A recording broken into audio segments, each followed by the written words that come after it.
most of the people that will come to me will always have these chronic symptoms that have been on and off. They've done all the detoxes, they've done all the gut reset protocols, but they've not been able to tap into the emotional state. Once men start tapping into that and they show and share their vulnerability, I think it can be very freeing. You don't need to do anything extreme. It's just the invitation that you can start somewhere smaller. It doesn't need to be this big cathartic release. I think collectively we are going through a somatic revival, which is how to heal and liberate yourself through reconciling with your own body. And our next guest, Ryan Rose, embodies that in my experience. He doesn't just embody it, he also shares it with his vast community. And this episode is going to help you do just that. To heal, to integrate, to liberate yourself through reconciling with your own body. And as always, I hope this doesn't blow your mind, but I hope it blows your heart open. Welcome to Enheartened. There are some people in your life that are just powerhouses when it comes to representing and carrying a movement in the world. And they also represent the inner work it takes to be able to become a spokesperson for a movement, for an idea. And that's how I see you, Ryan. I see you as somebody who has had to go through and meet some of your own demons, many of them including addiction, so that you can emerge as the man as you are today, to basically lead an, I want to say, an inner revolution when it comes to how people relate to themselves, how they relate to their emotional body, how they show up in the world. And that's some of what I want to bring to this conversation. So that was a lot. Mr. Ryan Rose Evans, welcome to Enheartened. Oh, honored to be here, Xavier. And what an introduction. I think you could just come around with me everywhere and introduce me as we walk through doors. I'd love that. Wow. But anyway, thank you so much, brother. Well, it's a pleasure. It's a pleasure, man. And it's been a pleasure as well to have you accept the invitation to be here. And the first question I want to dive into is, if somebody who knew the the man you were when you still lived in the UK, they knew you probably 15 years ago, and that person saw you today, what would they need to know to be able to relate to the man that you are today? Oof, hit him with the first big good questions. What would they need to know? And what would I have gone through?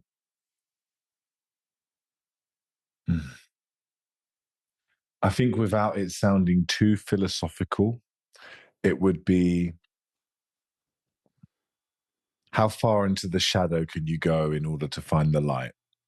Yeah. And I think that was a part of I never thought that I could go deeper than the shadows I've gone to. Hmm. And I was always surprised how more kept coming. Yeah. And the more I thought that I was healing, the more I realized I had more in my system. Yeah. And if anyone saw me from my past and saw me now, I think they'd either think I'm crazy or that I've lost my mind and I'm a bit cuckoo and a bit woo woo and a bit of a conspiracy nut all in one. I'd probably say that that's what they think. So I feel like I would be on the right track. Yeah. And that would be the goal that was completed. Yeah.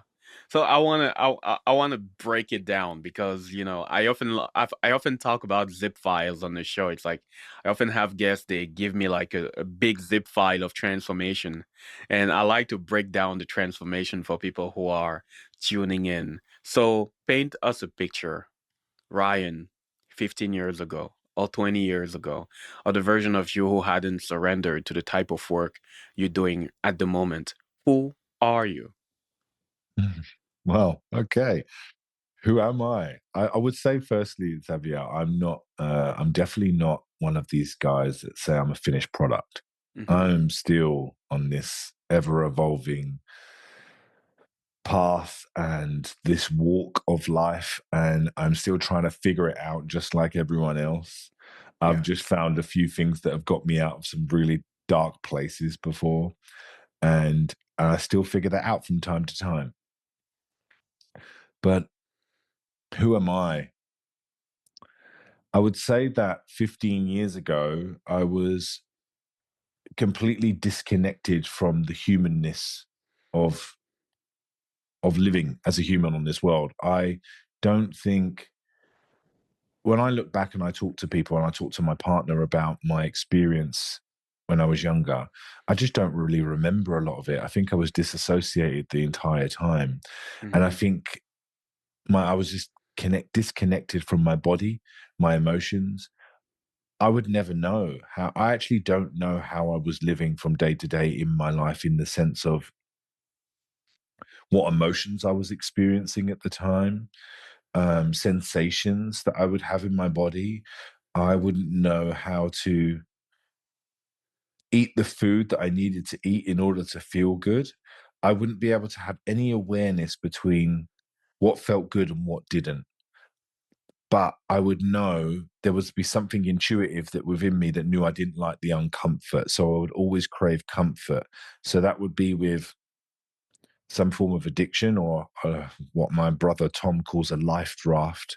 And I feel like I kept myself with a lot of life rafts. And that would be food, a lot of food addiction, a lot of drug addiction, alcohol addiction, and chaos addiction, validation addiction.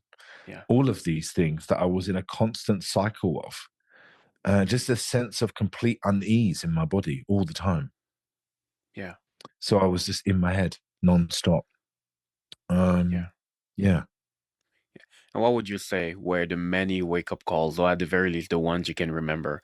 Because I often feel like when we are in that kind of unconscious journey, there needs to be sometimes, wake-up calls, dark life standing your way, cosmic slaps in the face for you to start looking in a different direction. And the question is, what are some of the cosmic slaps in the face that you've had to experience for you to say, there must be something deeper that I need to go reach? The cosmic slap. Beautiful. I love that. I'll definitely use that as well. Thank you, Xavier. I feel that it was multitude of things, of cosmic slaps. One of my brothers talks about something that I really like the idea of: the feather, the brick, the bus. And these feathers, the bricks, the buses come in different forms in our life.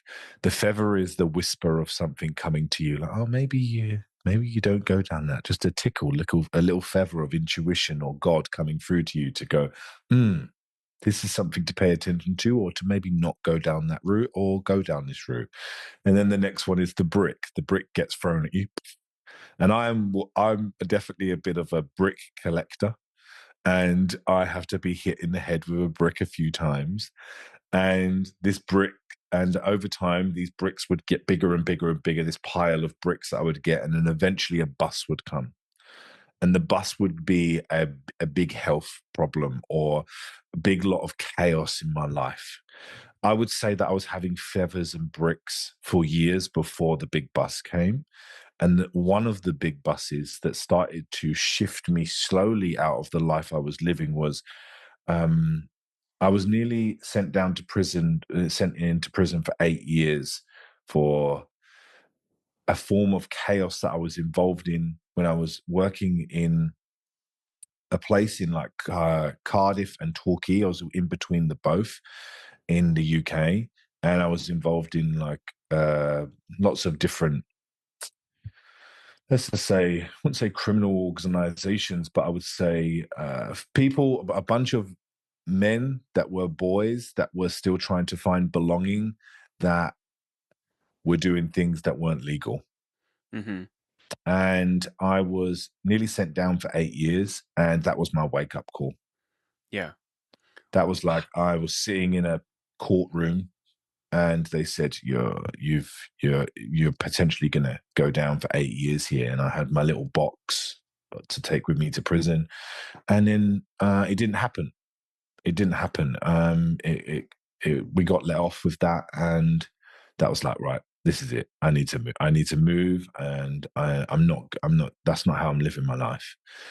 And when I started to move away from that life, I started to still go into other things in my life, but that was the big catalyst that started to really make that change. And then there were other things that kept coming that my body was not able to emotionally deal with. My capacity was so small, and the drugs stopped working, and the alcohol stopped working. And the amount of emotional wave that was hitting me was just too much. And I had to find a new way of living a life. And I was extremely full of discomfort. So I had to find a new way of trying to regulate myself. And then I went down the whole bypassing of spiritual bypassing for many years. And, Yeah. started to go down that route. Would you say that the moment where you find out that you're not going to you're not going to jail for 8 years, there was a little bit of a divine intervention in there? I'd like to think so. I like to think that there was something that was saying you're not meant to go down that route. And I am very grateful for that divine intervention. And I was talking about this yesterday, that if it wasn't for all of the things that did happen exactly the same way that they happened, I wouldn't be here in this position that I'm in now. Even the Yeah. uncomfort, even the chronic symptoms and the addiction and the withdrawals and all of the things that I went through, all of that pain. I wouldn't be able to be here and be the man that I am today. And I'm Eh, grateful for that. Yeah. And if there is somebody that is navigating precisely where you were back then, not even understanding what is going on internally within their own body, their emotions, not even being aware of what type of emotions are going on, what kind of pain they're struggling with. If someone is in that position, what is, in your opinion, a few things that somebody can do to take the edge off, to slowly begin to turn away from all the, I want to say, negative ways of coping that they only know back then, such as using drugs or any form of like food addiction? What would you say to somebody who is in that place, who doesn't know how to remove themselves from that dark hole? Well, I do believe divine intervention will step in at some point, and you will be asked multiple times to find another way. But I also do think that my brother Jacob talks this really eloquently and beautifully and articulates it so well. So I'm probably going to butcher it compared to how he would. But initiation is something that I think that we're all missing in our Hmm. culture. And he talks to that about being able to tap into the emotional repression that's been stored in our bodies. And I Hmm. believe really that was what my issue was. I think I had deep rage and grief in my system, and I was trying to constantly get away from that rage and grief. Yeah. I didn't know how to deal with that or look at that. I came Yeah. from standard UK culture, which is stiff upper lip of just hold it in, swallow it down, don't show anything. How are you? I'm fine. I'm good. I'm okay. And never really being able to tap into even understand that there was an emotional repression in my body.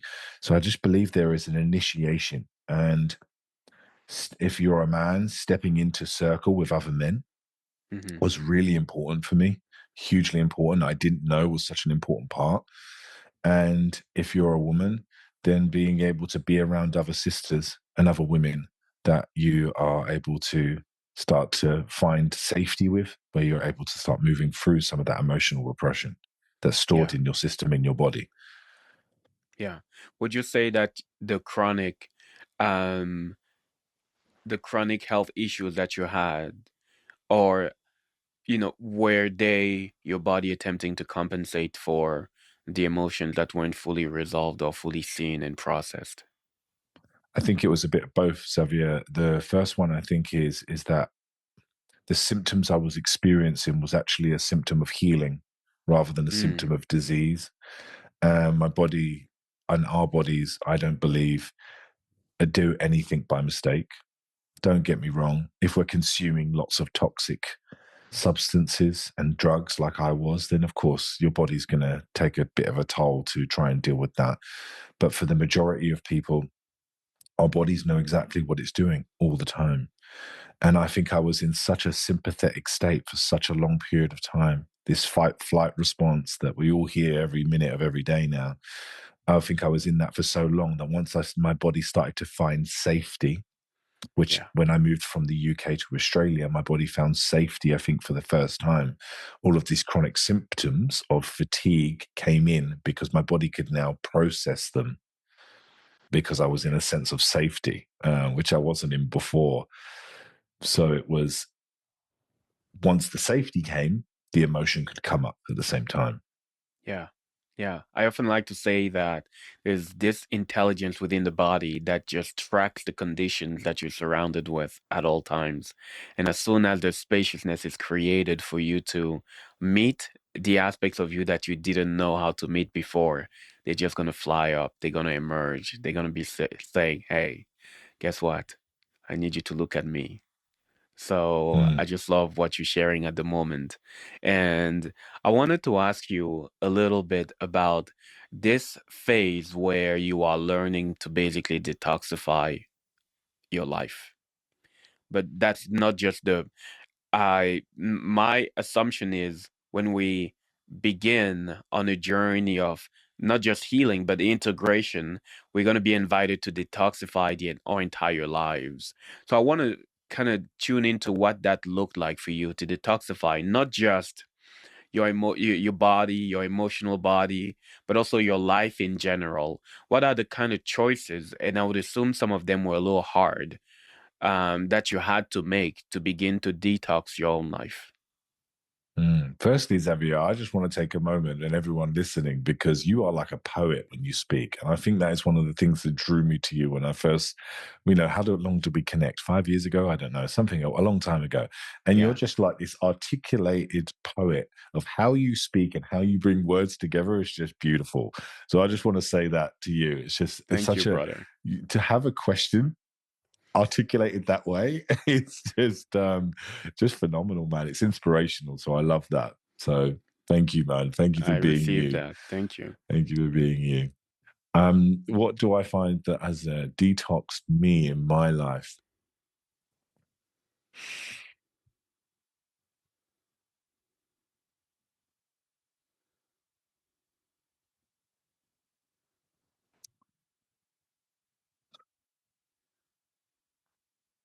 I think the thing that really touches my heart,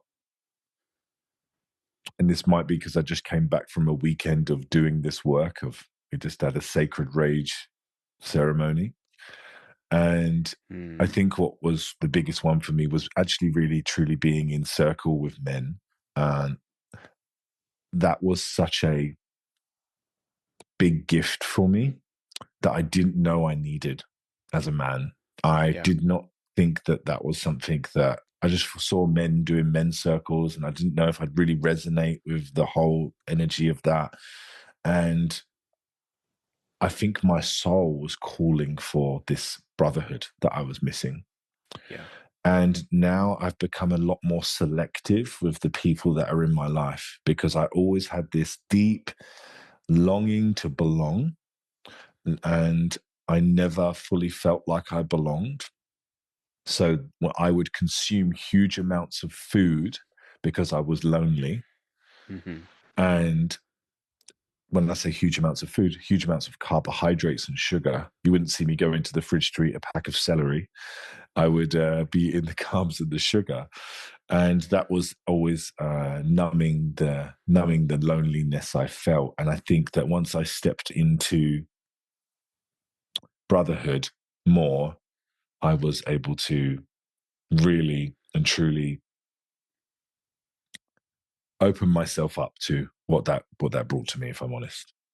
Yeah. Yeah, it was that was a big one. I didn't realize I can go through all of the processes, the practices, all of the movements, and all of the different bypassing stuff that I tend to do. But I think really deeply, the real core for me was a sense of belonging and truly understanding that I belong wherever I am.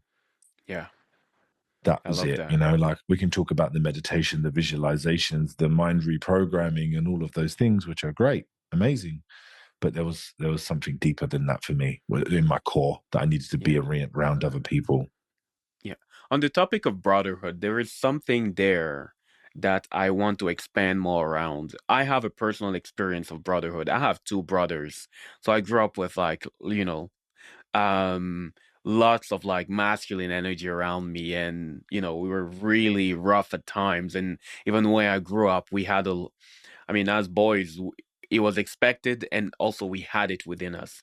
But when I was younger, the imprint that I had, being a very sensitive boy, was my sensitivity is not safe around my brothers. My roughness is. My rambunctiousness is. My craziness is. It's like all of that, yes, sure. My stoicism and all of that. Um, and because of that, I became, got into powerlifting, heavy lifting, got as big as I could get, built muscle and all of that. And I feel like there's an aspect of your personal journey that I can relate to, because you've gone through the journey of putting on the muscle and working hard on the body as well, and heavy lifting. And I think on the other side of it, what I have had to learn amongst, you know, within men groups, is to learn how to bring back the sensitivity within, learning that it is also safe to bring that in there and embracing that more and more. So I want to have your personal appreciation of what your journey with brotherhood has been.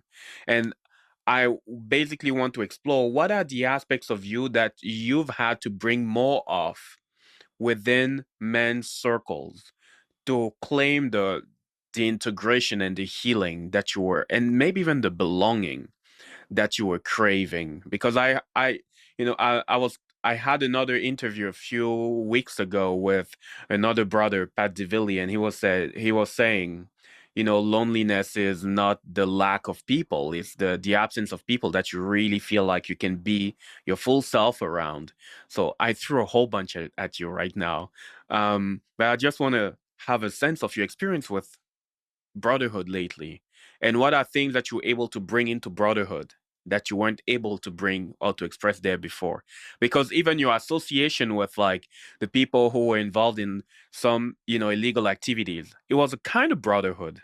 Actually, many young boys get into gangs because that's another way to experience brotherhood, even if the brotherhood might be dysfunctional, we might say, to a certain degree, but they are looking for a certain sense of belonging.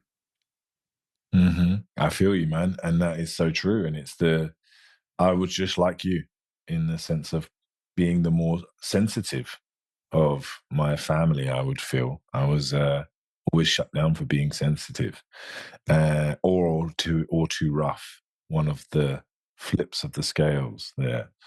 And I think when I first started stepping into brotherhood or having brothers around me, which I wouldn't say is been a long time coming. It's been like 2 years, 3 years that I've started to do more of that work. And if you go to the right circles or the right places where you start to feel a bit nervous before you're going in there, you know you're in the right place. And for me personally, it was stepping into my edge and getting as close to that edge as possible. For example, at the weekend, they asked us, "What is your edge?" And one of my edges was to dance in front of men in a form of like opening to my sexuality in that. And I was like, that is my edge. That is no way I can dance and two-step my way through, but to really dance and let go and to be fully seen and to maybe move my body in a non-masculine way, that was really putting me to my edge. And we did that. We had to all stand up and we done it in front of each other. And it was just, my heart was pounding, and that judgment of that boy that, oh, you can't do this. You shouldn't be doing that. You're not allowed to express yourself this way. And it just brought tears to my eyes. It brought tears to my eyes because I was being seen by men that were not judging me. And it's so interesting because when you're in circle, that there were people will see, people will have their own version of that. It will be singing, or it will be something else, it will be something where just sharing in a circle. And I think once you start to step into that, it was just really just hugely empowering and opening, and my whole body just would relax after, because it's like, oh, this is what I've been wanting for 30 years. This sense of like really to truly be seen as myself without needing to be any different or to be very manly. Because just like you, Xavier, obviously, as you know, I spent years trying to be the most manly man I could be, but really deep down, I was a sensitive child, and I was tapped into emotions and I didn't know how to express them. I would feel anxious at times. I would feel angry at times. I would feel like I could deeply feel things at times. And I wanted to do things that were creative. I didn't want to go and play football, or I didn't want to do those things. I wanted to be creative. And it wasn't that it was necessarily shut down within me. It was just that the other boys around me were all running the same story, I reckon. So we were all playing this same story. Yeah, I see that. And Mm. and there is something that you sharing about your experience of being in a group and allowing yourself to move to dance within the group more freely. And what that's telling me is, again, you've had to learn how to welcome back your, what I would say, maybe more feminine side, the feminine within you, within men's circles, which is a How easy challenging, is it? How which is a easy is it, very Xavier, to challenging thing to yeah, do. yeah, Yeah, yeah. yeah. And I have a feeling like a lot of our brotherhood wounds stem from that. It's like, in order to belong to the group, you have to learn to dissociate. That's the conditioning that we received. It's like you have to learn to dissociate from the feminine within you. And there's a big recalibration that is basically asking of us, hey, what would it look like for you to create an appropriate relationship with that feminine within you? And that doesn't mean necessarily becoming effeminate or something like that. It just mean finding the proper balance within yourself. What it looks like for Ryan is gonna look completely different for any other man out there. But I really feel like many, would you say that many men are living in that state of chronic inner feminine repression? And sometimes it might be the thing that is making men suffer nowadays. I mean, I guess it's to really, how easy is it to be a man but go into a female circle, into a feminine circle, and be accepted? I mean, when I first started going into this work, I was the only man in some of these circles. I'd go to the cacao ceremonies, I'd go to all of these different things, and I'd be accepted by the women. But that was comfortable for me. That was really comfortable to be around all of the women. But then actually, once I actually started to go and step into can I go into a circle with men? Oh, I don't know. Like, oh, actually, and I would push it away. I don't know. I don't know if they're my kind of vibe or of my energy. I'd I push don't it I don't away. I don't need that. Yeah, I don't need that. Um, which is funny because it's always the thing that you need the most, where the resistance comes on the most strongest. What was your question, Xavier? The question was, would you say that the reason why so many men, because some of the statistics, right, recently at the very least, um, about men's mental suffering are a little bit alarming. Would you say that some of the reason why men have a hard time coping emotionally, mentally, would be because of the chronic repression of the inner feminine within them? Yeah, and I think it's breaking down for me what that inner feminine means to me. And I think to be truly in that state and that energy is to fully express and to allow what to come through, what needs to come through. And once men start tapping into that and they show and share their vulnerability and they are seen in that and witnessed in that, I think it can be very freeing. And I know it was very freeing for me. And I don't think when we had 20 men in the circle on Saturday going through the sacred rage process and watching people go through this deep anger that's in their body and then tapping into the rage that's stored in their system in a controlled way around other men where you're supported, and then watching that pop through from rage to grief and the guttural sounds Mm-hmm. of the sadness and the tears that come from the grief that was not expressed, that the Mm-hmm. rage and the anger was able to be fully. You as a man, you anger in rage is, I guess, more glorified, and the sadness and the hurt isn't. Yeah. But once you see the other men witness this sadness, hurtness, and you watch them just collapse into this sense of like, oh, there it is. It's just, I don't think I've ever seen anything like it. Yeah. And what would you think that men are actually invited to grieve? What is your personal experience?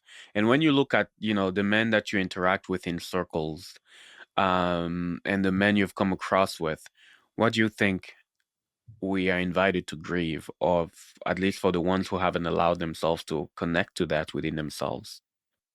I think to allow ourselves to grieve, we have to go through the emotional states and the way that they are stored in the system and what we've been used to protect ourselves away from the grief. Mhm. So, for example, grief for me was I used the life rafts or the addictions to get me away from the grief. And I built up a shield and armor around my heart.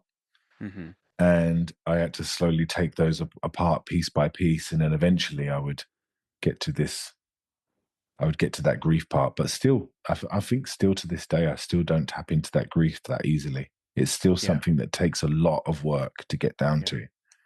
Yeah. And in the Yeah. moments you've allowed yourself to get in touch with it, what would you say you were grieving? Because I've had moments where, Mm, in my case, when I allowed myself to really connect to the grief that I was experiencing, it was the grief that was coming from the perception that I couldn't rely on anyone else. That was a big part of my journey. Like a big pattern that I embraced very young was high levels of hyper independence, like very much high levels of hyper independence. And it's like there was nothing you could tell me that I couldn't be able to do by myself. And I was like the archetype of I'm gonna prove you wrong was a big part of my blueprint. Like I'm gonna climb that mountain, and if I need to climb that 5 times, I'm gonna climb it. Type energy. It's like this spirit, and the spirit is still part of me pretty much. Now I just have a different relationship with to it and manage it better. But there was this feeling that I can't rely on anyone else, especially not on I would say the other men in my life.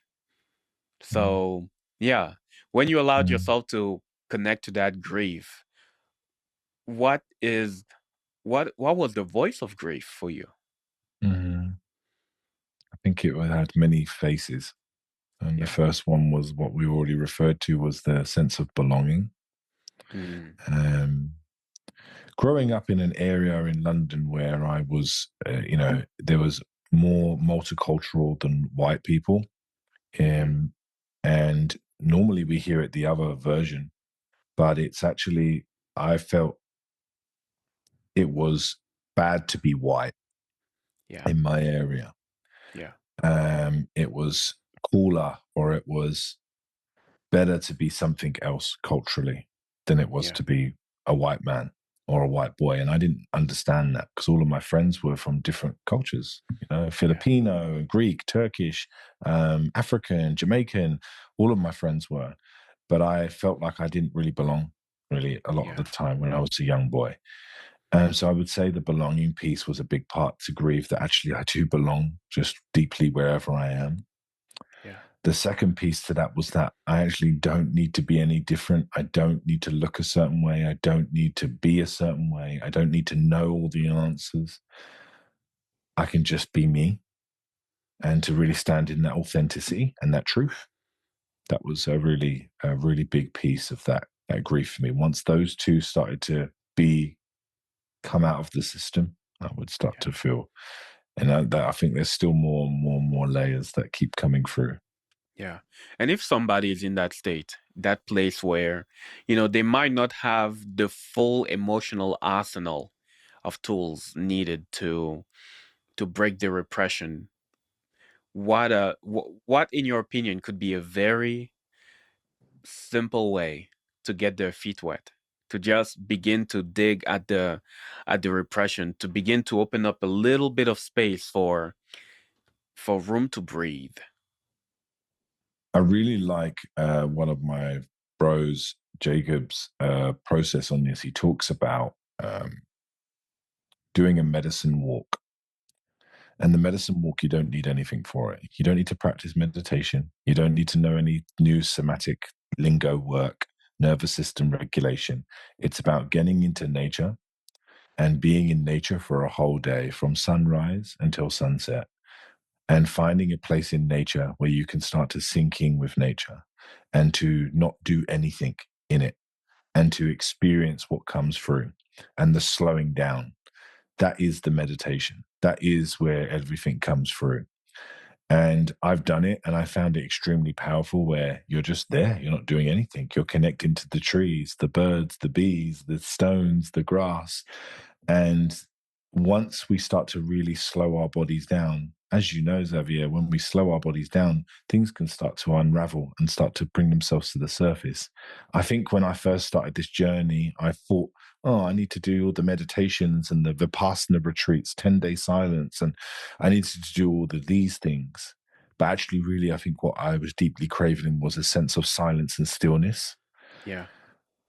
Stillness in the sense of not necessarily physically still, but stillness around me, because I would always distract myself out of the uncomfort with devices, books, journals, reading, writing, whatever it is.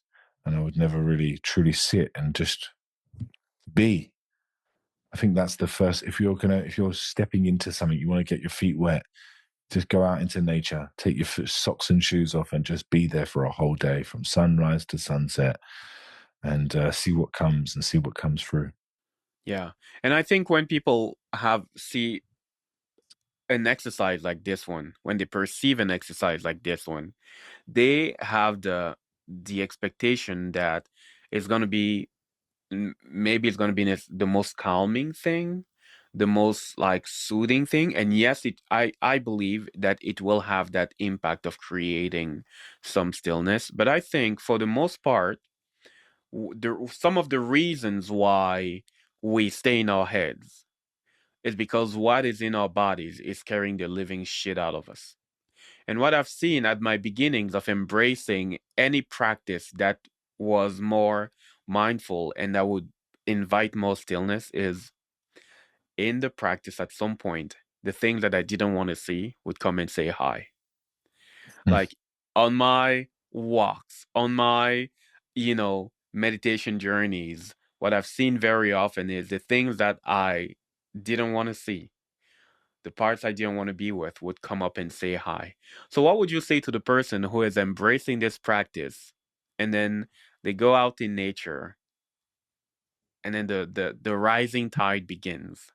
The things that wanted to say hi for a very long time, and these parts of them couldn't have access because they were too distracted, too under the influence of whatever the addiction is, whether it was a phone addiction, food addiction, drug addiction. It doesn't matter what the addiction is lately. What would you say to somebody in that position?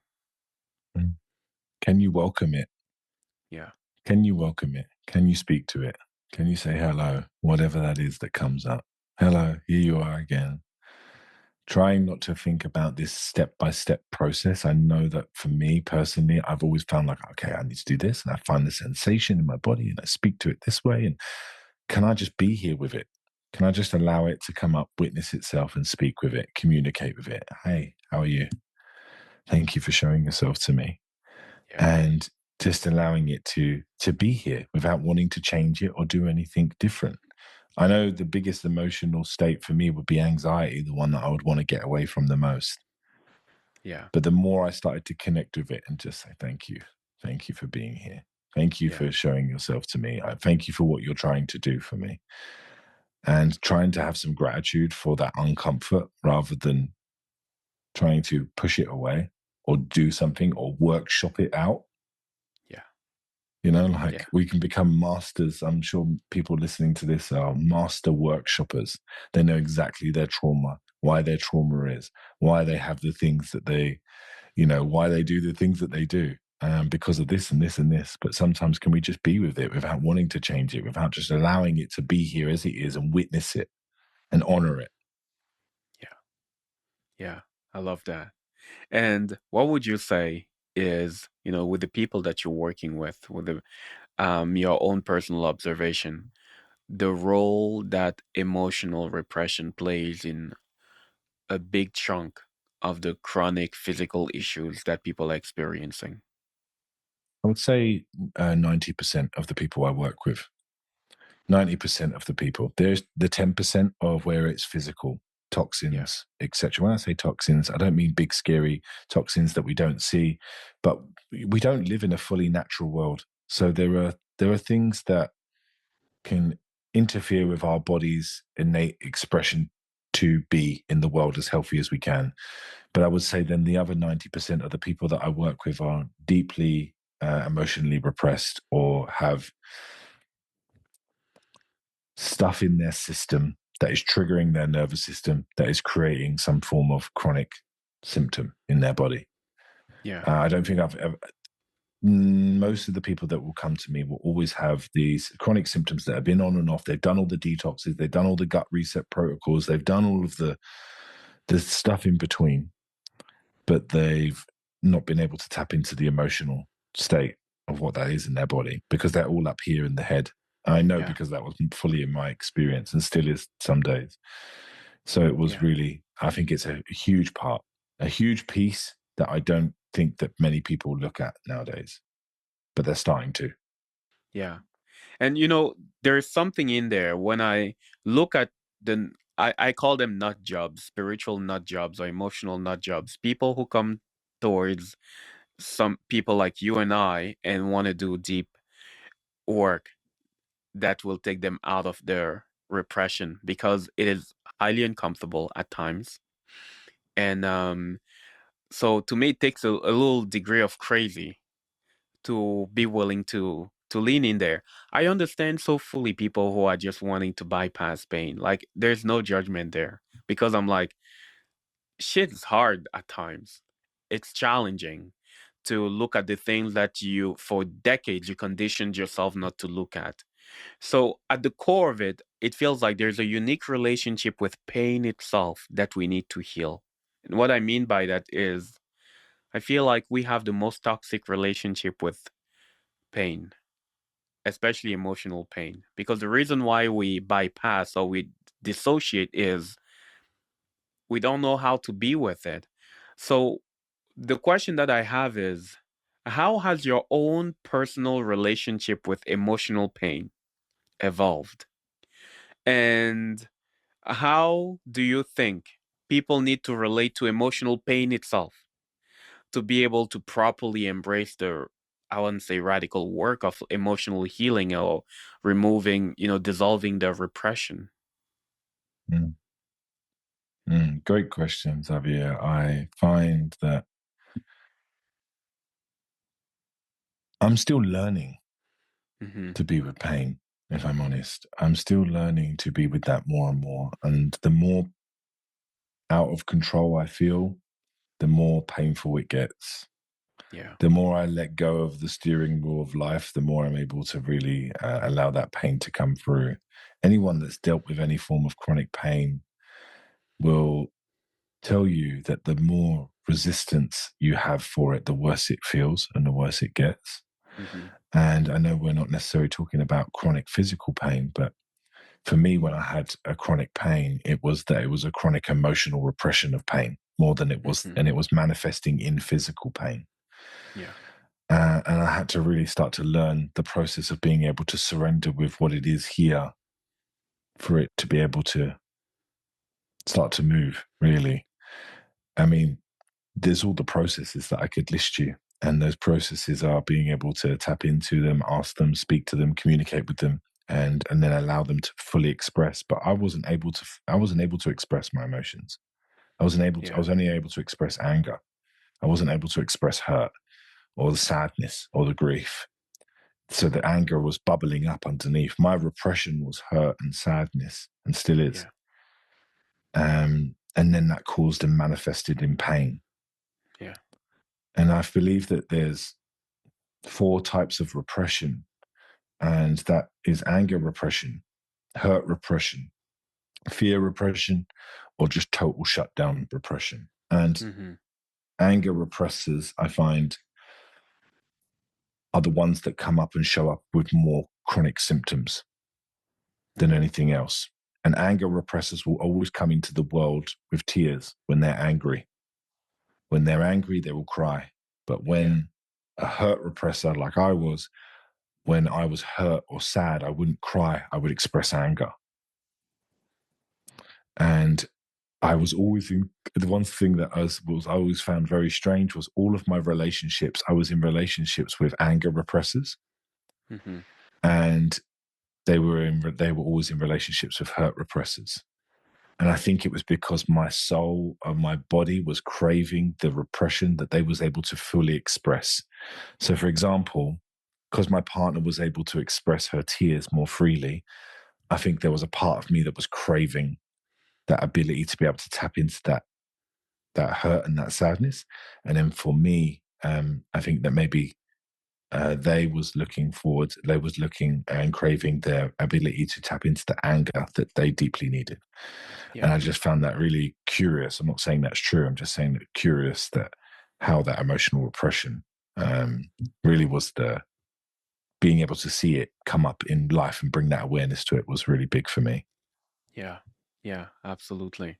And I also have a sense that in to be able to do this kind of work, your relationship with truth needs to be very high or very strong. And by the way, that's one of the reasons why I wanted to invite you on this podcast, because my experience of you is that you have um a great devotion to truth, even the truth that would make you be perceived as the crazy one, or sometimes conspiratorial one, or however else. But I really feel like in order to dive in our bodies and to really see the truth of how much pain we carry, we have to reconcile with truth itself, and that it is the thing that takes us out of, denial. So the question is, how was your journey of taking yourself out of denial? Mm, The denial of, like, there is actually a lot of pain stored in this body. The denial of that, I just don't know sometimes how to really navigate life from my head, or when I dissociate from my body, or any other form of denial that you were living with. What was your relationship with what's your relationship with truth, and what did it look like for you to break the spell of denial? mm. I think my relationship with truth has been ever ongoing and is a continual path because to speak my truth, to be in my truth, I had to really start to understand who I was. And I didn't know who I was because I was always trying to constantly fit in and belong. Yeah. So I was always trying to chameleonize myself to different groups. I needed to be this way, or I needed to look this way, or I needed to act this way in order to find the belonging of what I was craving. Yeah. So really, it came with a lot of lies and masks in order to try and be accepted. And the denial of that was deeply painful, because when I would sit on my own, the more I put a mask on, the more I wasn't being me. Mm-hmm. But I didn't know how to be me. I didn't know how to not be in that anymore. It filled me with deep shame. Like, I need to be this certain way all the time. What about if I just be me? But it was so alien to me because I didn't know who I was. And I had to start really, really trying to figure out and build a relationship with myself, which is something that is so nuanced, but so sometimes difficult to do, because I didn't know who the real me was. Yeah. I was still trying to have this, um,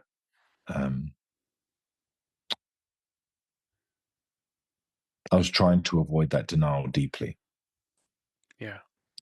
Yeah. Yeah. How humbling was it for you to acknowledge I don't really know who I am? Uh, Sad, I think. Mm-hmm. I think I was very sad. I was very, I, what do you do when you don't know who you are, but you've lived decades living a certain way? But how exciting can it also be that you don't know who you are, but you get to know who you are now? And you Yeah. start to slowly go, does this feel right to me? Do I want to do this? Can I take a moment and just speak without trying to come across a certain way in order to be accepted by this person? Yeah.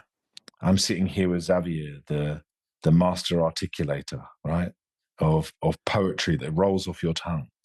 How can I just be me, expressing how I express without Mm-hmm. needing to try and match the articulation and the beauty? And, when you asked me on, I was like, oh God, I'm nervous, because Xavier is such an amazing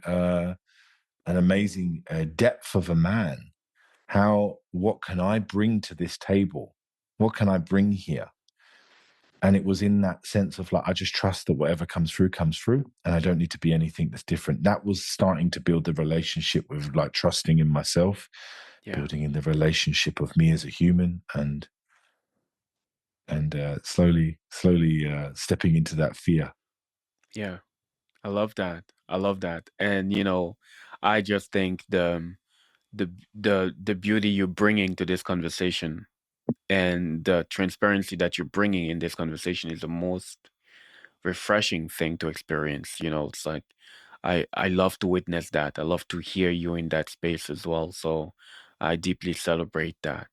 And I was attempting to create a parallel when I was preparing for this conversation between two things, because a big part of your work, when I initially met you, and I assume it's still part of your work right now, was about helping people, you know, with their gut and creating, you know, harmony at the level of the gut. And I was like, it seems like you've embraced how that work expands, which is you're also helping people work through the emotional indigestions that they carry. And I just want to I just want to open up the space for you to draw the parallel between gut health and, you know, our emotional digestion, because I really believe that to a big part, our gut doesn't just digest physical nutrients. We also digest emotional nutrients, and Yeah. sometimes a lot of people are emotionally constipated. So yeah, that when I was preparing this conversation, the parallel was just so present, and I just wanted to throw that in here and see what comes out for you. Yeah, appreciate that, Xavier. Thank you for bringing that to light, because you've known me so long, you've seen that change and that, I guess, that growth in that. Uh, yeah, when I'm working with people, I feel like there's three layers of densities of healing, and the physical work is a part of it. And Hmm. then there's an emotional layer, and then there's a soul layer. Yeah, And I feel like I've been asked and initiated to go into the depths of these things to work on within myself, then study these and to some degree, and then go into the next layer and the next layer. And yeah, I and The physical work and the gut, the protocols and all of that stuff was really a sense of me still disconnecting and trying to find control from the emotional state that was in my body. Hmm. Do I do any gut protocols and stuff with people now? No, I haven't done them in a long time. I haven't written a protocol for gut stuff in years, about 2.5, 3 years now, I think. Because the more I was working and the more I was studying natural medicine, the more I realized that there was a bigger piece to this. There was an emotional depth to this. That these people that have these really physical chronic symptoms aren't going to be healed by probiotics Yeah. and maybe a new protocol. For some, yes, I'm not disbanding that. I'm not saying that at all. But for the majority of the people I worked with, they've already done all of that stuff. There was something that was, exactly as you said, indigestible in their system. And that was where the repression started for myself. I had deep guttural grief, anger, and all sorts in my gut. And that's why my gut symptoms were playing up in the Yeah. first place. So once I was able to really start tap into the emotional stuff that was in my body, in the physical symptoms and manifesting themselves as physical symptoms, I was able to actually fully tap into what freedom felt like in my body, freedom from the suffering that I was experiencing. It's so interesting that you brought that into it, because that's been my journey so far. Yeah. Yeah, and I've seen Yeah. you infuse more into your work progressively, which is, not just helping people work with the repressed emotions and learning how to digest that properly or resolve that, but also involving different layers of the body, like working with the fascia, working with like, which to me is like um a big, huge part of the connective tissue and what is basically creating harmony within this kind of like instrument that we call body that is very much conscious as well. So let's say I am a guy that is freaking repressed, and I know that there's a world under my neck, and I want to begin to work with the world under my neck. I just want you to give me one tool. Don't send me on a walk, okay? Because I can, sure, I can go around and be with nature, but just give me something that I can do with this body so that I Yeah. can begin to be more intimate with this.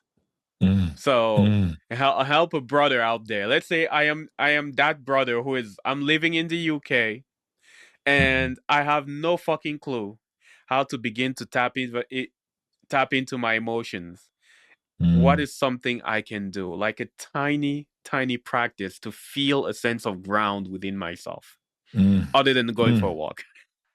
You say you don't feel any of your emotions, but what comes up the most for you? You wouldn't be here without one of them. There's Hmm. something that's coming up. So maybe that's anger, maybe that's anxiety, maybe I lose my cool with my partner, maybe I can't keep a job, maybe I feel anxious. There'll be something in that. And then if I say, oh, so if you were going to feel that in your body, where would you feel it? And you might not be able to. I don't feel anything. I feel completely numb in my body. I don't know. What sensations do you mean? I don't feel any sensations. That's normally how something like that would go. Yeah. Okay, then I would probably start to give them practices, a couple of practices to start to connect into their body more. Hmm. And I really am a fan of using tension release exercises to be able to disperse some of the adrenaline and the cortisol and the disconnect from the body. So I'm sure you've heard of tension release exercises with the legs open, butterflying them. I think it's just a really great process to allow the body to start shaking and involuntary shaking and have a back of a connect from the mind to the body. Yeah. I would start there, give them something physical. Men love to, if you as Xavier, street life Xavier, like to have things that they can go and do. And Yeah. meditation they've already tried by the time they've come to me, and they Yeah. don't feel it.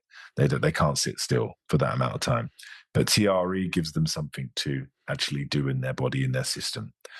Okay, once they've started that process, you've started that process. How are you finding that, Xavier? Well, I'm finding it, it's a bit weird, but yeah, I feel. Where do you feel those that trembling in it when you're doing it? I feel it in my gut. what I'm slowly starting to do is build the relationship of the mind to the Yeah. body. I'm feeling trembling in my gut here. Okay, cool. What's that like? It's all right. I don't really think anything of it. Okay, that's normally how that would go. And then I would say, does it make you feel a certain way when your body's trembling? And I would slowly start to build that relationship over time so that we could start connecting. And once we started to connect in and started to build the relationship and the language of the body and what it was trying to share, then we would start to be able to tap into subtle sensations. It could be temperature, it could be anything. And then I would be able to then communicate with them and with that sensation and then see where that goes. I don't have Yeah. a set process or protocol with anyone, and I don't think anyone should, because, Xavier, I've done sessions with you. I don't believe you come to a session and turn up with a script. Mm-mm. You come here with what is and whatever is. And I think that to truly do that work is to come here with whatever is and trust what comes through. There's no set protocol to anything of this. Yeah. There's no gut reset protocol for the somatic or the emotional body or the subconscious. I don't Yeah. think, personally. Yeah. It's like really building the willingness, the stamina to engage the now moment and to engage what it brings up within you in every single second, every single minute, every single now.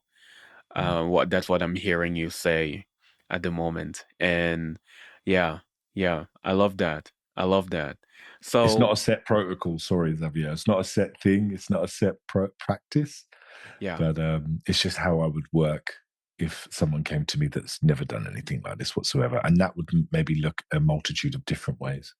yeah, absolutely. And that speaks to the versatility as well of, the way you approach your work or even in your skill set and you know, a great degree, I would say, of trust in your capacity to meet what is going to come up. Because to a great degree, I feel like this is what people have lost trust with. The capacity to meet what life will bring their way with a heart open. Whether it's pleasure, whether it's pain, whether it's expansion or contraction, I feel like a big part of healing is rebuilding our capacity to embrace the now moment, whatever it brings to us. So, yeah, Yeah, truth. And speaking to what you spoke to when we had our chat the other week was following the bliss. And maybe that isn't always in the best interest for us. yeah, I guess that comes back down to trust for me. And hmm because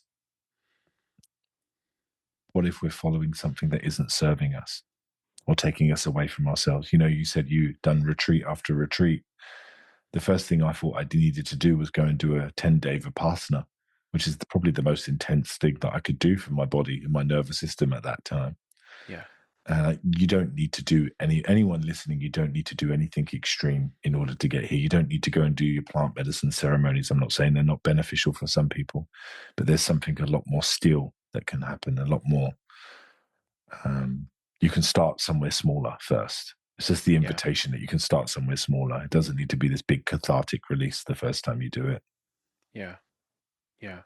And so one of the things that I wanted to ask you is, I assume you've had to go through your own kind of liminal space of redefining yourself or looking for yourself actually, because that relationship was, foreign, as you mentioned. Let's say somebody is stuck in that space right now, no longer who they knew themselves to be, like no longer the repressed, but they are not fully, into who they aspire to become.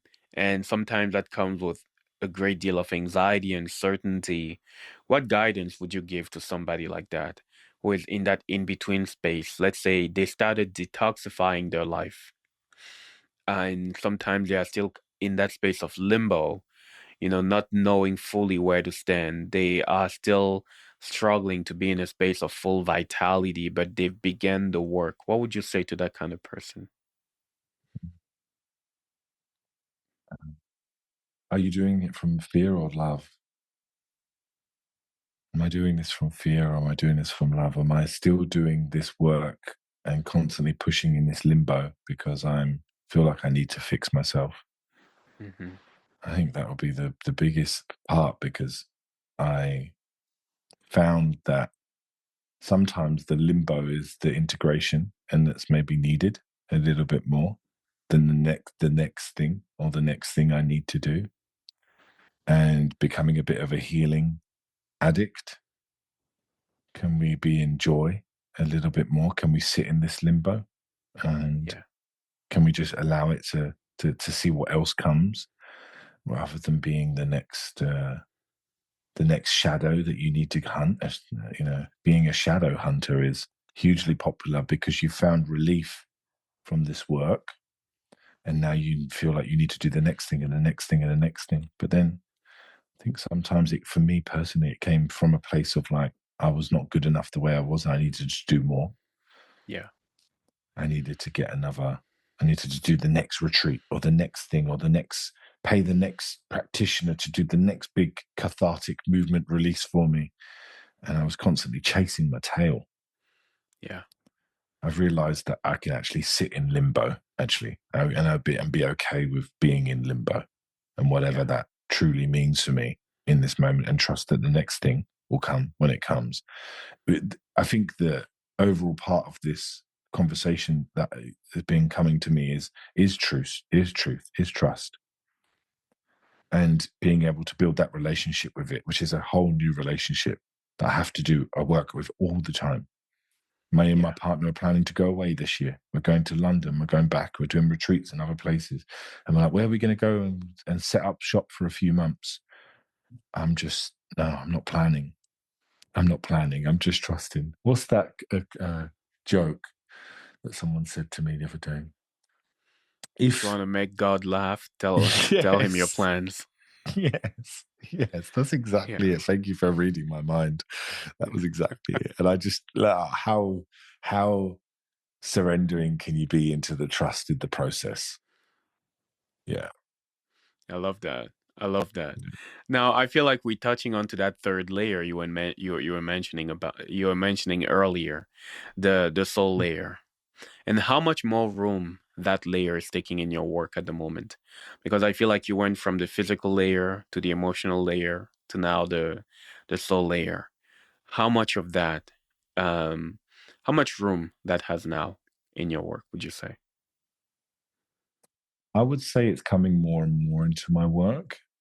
And I think that I don't think we're fully there yet. Hmm. I feel like there is, if I'm personally honest, I think that there is a sense of knowing that it's here. There's a sense of like it's here. It's like in the process. It's interweaved with things, but there's no, like with emotional or physical work. There's things that you can do. Things that you can do. Hmm. There's the word things I can do, but when it comes to soul, spirit, source, I don't think it is a sense of something you do. I just think it's a something that of connection and what is. So I'm learning to listen and to trust and to allow. And that's what's coming through into the work for me Yeah. more Yeah. so than it's like a thing that I go, do this and connect to your third eye and connect to your crown chakra and this. That's not that for me.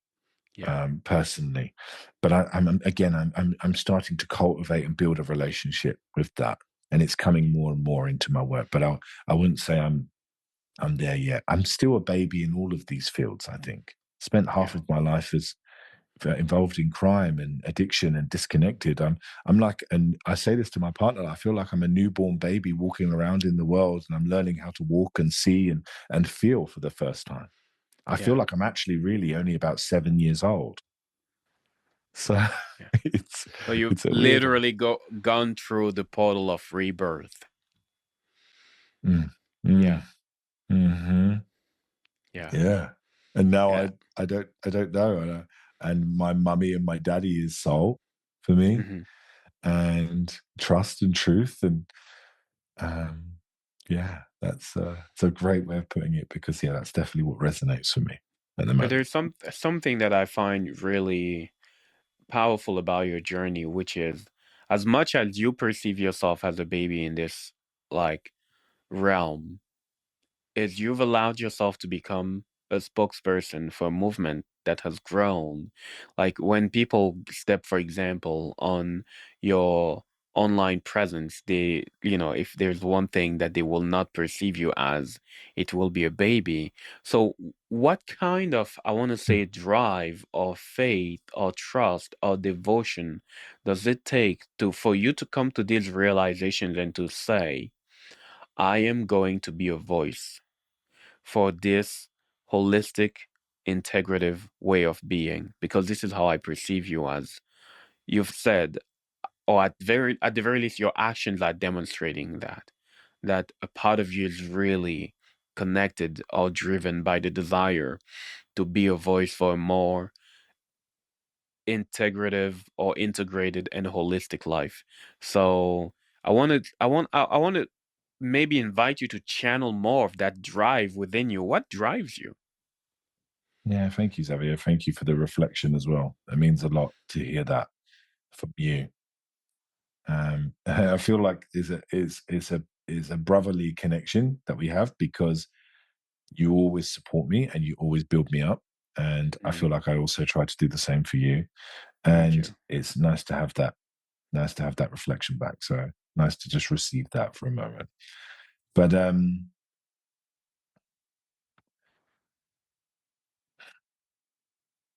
I'm gonna say to you, Xavier, nothing drives me because it's just how I live. Mm, You know, it doesn't. I don't think it anything deeply is underneath. Maybe there's still some wounding there that drives some of it for sure. But there is also a part of like there is more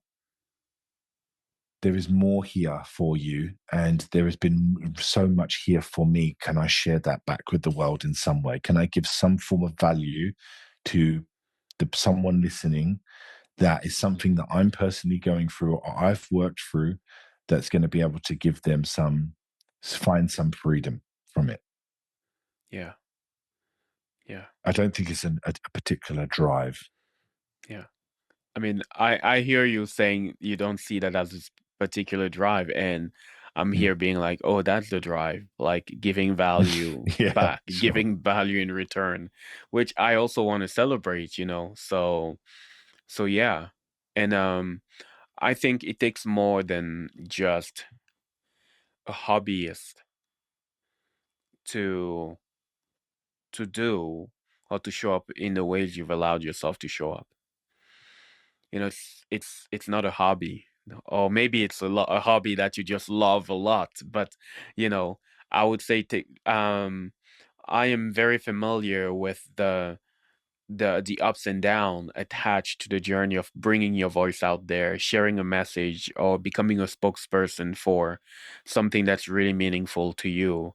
And yeah, what I just want to say, it doesn't seem like it's a hobby to you, or if it's a hobby, well, it must be a hobby that you're really, really strongly devoted to. Anyways, all that to say, I really want to celebrate your devotion there. Um, I have three questions that I love to ask to every guest on the podcast. And all of last year, I've been committed to writing a book that is going to come out later this year. The book is called Scars of Gold. Woohoo. And I wanted to ask you, what would you say is a wound that uniquely shaped you and that turned out to heal into a scar of gold? And by scar of gold here, I mean um, the process of healing the wound allowed you to reclaim a fragment of your own light that you're now expressing in your work every day. What comes up for you?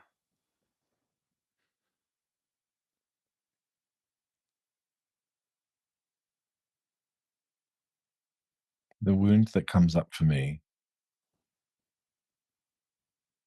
that I feel is going to be the most standard answer is to be okay as I am. Hmm. To I felt that I deeply felt that something was missing in my life, and I needed to be something that I wasn't in order to find love. And once I was able to realize that, I'm okay, and I'm amazing and beautiful, and I don't need to change anything, just as I am. And that was what that was a really big. I think that was the thing that started all of the process that 7-8 years ago for me. Yeah. Yeah. Yeah, that I I can love be that. just okay as I am. Yeah. Yeah. And I can see that how that is now making peace with loving yourself as you are is at the foundation of how you show up in your work, in your life at the moment. I would And say so. I'm trying to do yeah, that. Yeah. Yeah. I sense the humility which Yeah. I want to celebrate and underline. And let's say I am just dealing with that. Like I have a hard time accepting myself as I am. Mm. And I've learned to be a shapeshifter. Let's say somebody is at that level. What would be a little bit a little bit of wisdom you would share with that person? I wish I could give them one really amazingly powerful sentence. Hmm. But for me, it was finding my edge and always doing it anyway. That was Yeah, what it was for me personally. I can only speak from my experience, and finding your edge. And for me, it was like to be fully seen, to be seen as I am without being any different.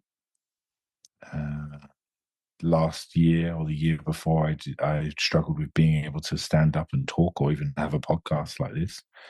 And I booked in to do a comedy show. Never done comedy before in my life. yeah, And that was my edge. That was the biggest edge I could ever do.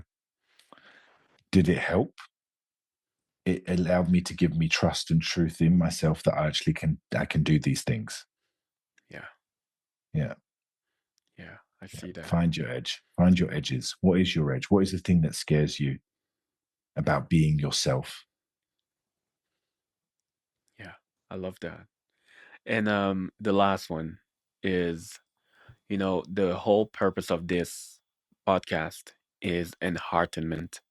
And I define it as a practice of welcoming into your heart all aspects of who you are. So, what I would love to ask you is, what are the aspects of yourself that you are still learning to love? And some days you have good days with that part of you, and some days you have bad days with that part of you, and you're still finding what it looks like to have a healthy relationship with that aspect of you. Mhm. I think we probably gathered for everyone listening and yourself what that might be for me. And I think that is the part of me to celebrate myself, Hmm. that it's okay for me to celebrate myself, Yeah, and something that I think I deeply missed. I would always answer the call, pass the threshold of the edge, do the challenge, complete the challenge, but then I'd never celebrate. yeah, I'd never celebrate myself. So I was in this constant cycle of call, challenge, completion, call, challenge, completion. But yeah, there was no sense of like, can I just sit and fully, truly celebrate myself here in this moment? The amount of things that you said to me throughout this, which is a celebration to me, is there's still the part that I'm starting to love, that deserves it. yeah, The part of me that is looking to deserve it, yeah, that feels that it deserves it. Yeah. yeah. And if you allow me, why hasn't it hasn't been fully safe to celebrate yourself before? Because Because when you celebrate yourself in Australia or in the UK, there's that tall poppy syndrome. yeah, It's you can't celebrate yourself because then everyone else wants to bring you down.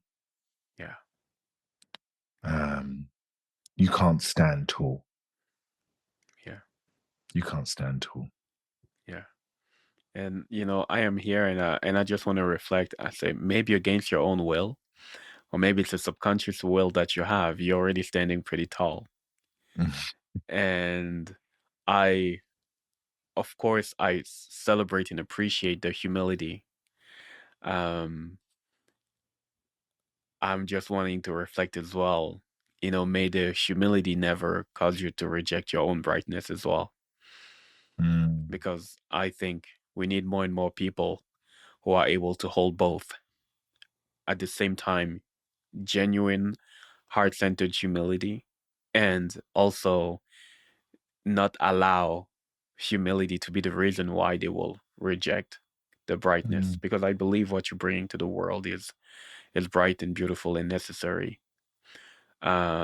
So yeah, I wanted to finish with, let's say I listen to your talk and I'm like, yeah, that dude is interesting. I want to get into his world. I want to see more of what Ryan creates and puts out there. Where can I do it? Where can I find him? Where can I explore some of his offerings and what he has um, to share with the world?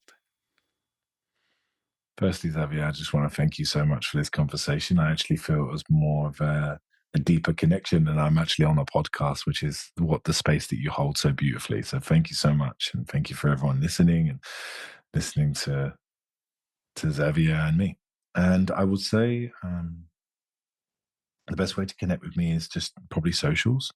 Ryan Rose Evans on Instagram or my YouTube. Just started YouTube about 5-6 weeks ago, which is great because we don't have to do the 1 minute, 90-second Instagram reels. I'm allowed to talk to you and process and unpack. So YouTube, same name, Ryan Rose Yeah, Evans, Instagram, and you can connect with me there. I'd love to connect with you.